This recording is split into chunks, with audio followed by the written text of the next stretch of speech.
Die erste Folge der Schnack im Schrank, der Real Talk in meinem Kleiderschrank. Immer mit einem Gast, einem Thema und einem richtig geilen Party-Outfit, mit dem man hoffentlich in jeden Club dieser Stadt kommt. Und das ist noch nicht das. Und das ist mein Gast. Lalalala. Yo. Nochmal. Von Sprache läuft's gut her. Ich höre dir, wir filmen in 3 Wochen. Ja, ich glaube auch. Naja, macht nichts. Die Generalprobe. Ja. Cheers. Cheers. Und das ist mein Gast. Die wundervolle Josie, meine beste Freundin, und man kennt sie auch als DJ Emma Keks. Schön, dass du da bist. Ja, danke, dass ich da sein darf. Wir sprechen heute über das Thema Fake Friends und richtig gute Freundschaften. Das ist besonders hier so in der Techno-Szene in Berlin ein wichtiges Thema. Da kann es nämlich manchmal ganz schön komisch zugehen. Da sprechen wir gleich drüber. Jetzt möchte ich euch aber dazu animieren, diesen Kanal wirklich zu abonnieren. Euren Kanal über Menschen, Berlin und Techno. Und jetzt geht's auch wirklich los.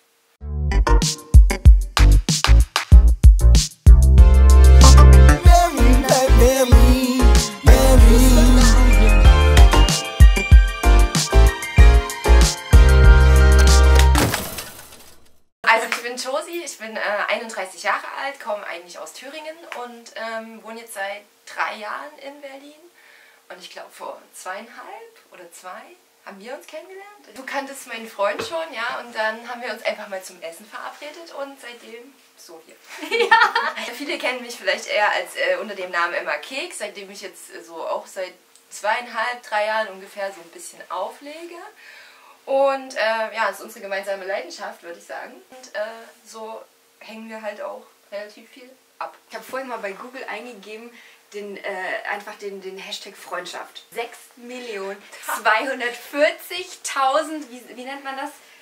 Schlagworte sind da direkt aufgeploppt innerhalb von 5 Sekunden. Also Freundschaft ist ein Riesenthema. Schlechte Freundschaften, toxische Freundschaften können ein echter Albtraum sein. Hast du da auch Erfahrungen gemacht? Na, ich glaube, ich habe immer den Punkt gefunden, relativ schnell, wo ich gemerkt habe, das ist jetzt nicht so gut und dann wieder Abstand genommen. So richtig krass habe ich jetzt noch nicht in der Richtung was erlebt. Woran merkst du denn, wenn irgendwas nicht so gut ist oder eine Freundin keine gute ist, sage ich jetzt mal? Naja, oft kristallisiert sich heraus. Viele melden sich dann auch nur, wenn sie irgendwas wollen. Ja. Oh ja, das stimmt. Diese Kategorie, das ist eine echte Kategorie, finde ich. Oder fragen halt auch nicht mal nach, sondern also so ein Desinteresse irgendwie und immer nur, wenn es drauf ankommt, dann mal gemeldet. Sowas, da bin ich schon kein Freund von.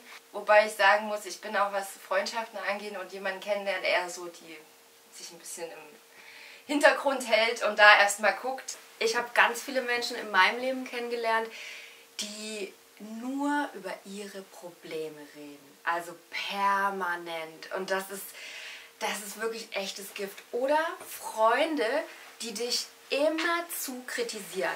Ich meine, Kritik ist toll und das erwarte ich auch von einem richtig guten Freund, aber es muss auch verhältnismäßig sein. Wenn jemand die ganze Zeit schlecht über dich redet oder eben alles, was du machst, schlecht findet, dann sollte man sich, glaube ich, schon Gedanken machen, dann ist es, glaube ich, kein guter Freund. Wie kommt man aus schlechten Freundschaften raus? Ja, ich signalisiere halt dann auch nicht so, also ich würde mich dann schon nicht mal permanent dort melden oder einen auf Happy Sonnenschein machen, wo ich halt wo ich für mich selber eigentlich entscheide, das passt mir jetzt nicht so. Ich glaube, das ist vielleicht auch nicht so eine gute Eigenschaft, aber ich glaube, bei mir merkt auch das Gegenüber schnell, woran das ist so. Also da kommt jetzt auch keiner und geht mir auf den Senkel und möchte hier. Ich glaube, das merkt man bei mir schon ganz schnell und eindeutig. Das musst du mir mal beibringen. Das ist halt bei manchmal ganz gut, anders. manchmal schlecht, ja. Seid da mutig und seid stark und trennt euch auch wirklich von falschen Menschen, weil nur dann macht ihr Platz für eine Josie. Du bist echt in mein Leben gekommen, als eigentlich so der ganze Ballast dann auch irgendwann mal weg war. Ist auch, glaube ich, nicht so. Also man hat ja meistens Freunde aus dem Sandkasten, Schule. Ja. Also selbst als ich nach Berlin gekommen bin, ich wusste halt, ich bin hier nicht auf Null, sondern ich habe Freunde aus der Heimat. Mein bester Freund wohnt hier. Dann hast du natürlich auch eine beste Freundin, die wohnt allerdings in Leipzig.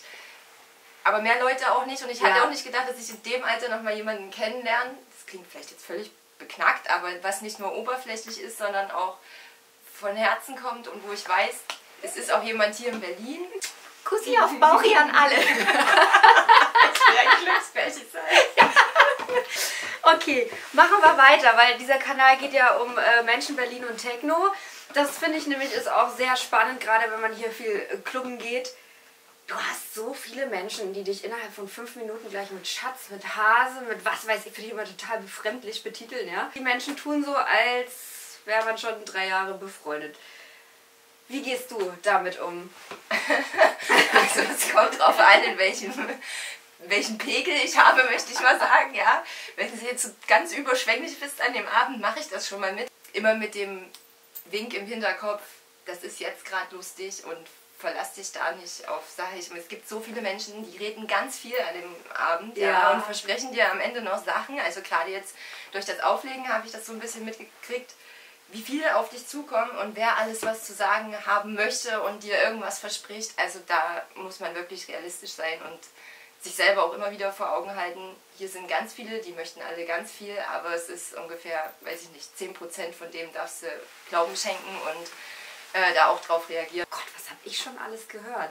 Von ich bring dich groß raus, über wir drehen einen Film, über Ibiza und ja, und wir gehören Clubs in Ibiza. Passt da wirklich ein bisschen auf und ich glaube, wenn ihr das macht wie Josie und einfach das im Hinterkopf habt, könnt ihr euch aus diesen Situationen auch das Beste rausziehen, weil diese Menschen sind ja nicht unbedingt unangenehm. Man kann ja mit denen auch voll Spaß haben den Abend. Läuft. So, und Schnack im Schrank ist auch, wir sitzen in der Quelle, auf jeden Fall einmal ein richtig geiles Party-Outfit für. Wohin gehen wir? Also ich will, glaube auf ein Festival gehen, was ja dieses Jahr wahrscheinlich ausfällt, leider. Ja, aber Corona zum Trotz, wir machen jetzt Festivalstimmung bei euch und wir ziehen uns ganz schnell, ganz kurz. Berlin bleibt Berlin, bleibt Berlin, bleibt Berlin, Berlin, bleibt Berlin, Berlin bleibt Berlin, bleibt Berlin, Berlin, Berlin bleibt Berlin, bleibt Berlin, bleibt Berlin, Berlin bleibt Berlin, Berlin bleibt Berlin, bleibt Berlin. Die erste Folge der Schnack im Schrank ist im Kasten. Danke, dass du mitgemacht hast. Ich hätte es mit niemandem lieber gemacht als mit dir. Danke für die Einladung. Also schön Blabla Celine abonnieren, ja. Einfach, weil es mir auch wirklich am Herzen liegt, weil ich tagtäglich auch einfach mitkriege, was das für eine Arbeit ist, die da einfach mal dahinter steckt. Das soll ja schon durch die Decke gehen, ne? Yay, danke schön. Gerne. Ach, schön. Na, und ihr macht euch noch einen schönen Tag und wir sehen uns beim nächsten Schnack im Schrank spätestens. Tschüss. Ciao. Berlin bleibt Berlin.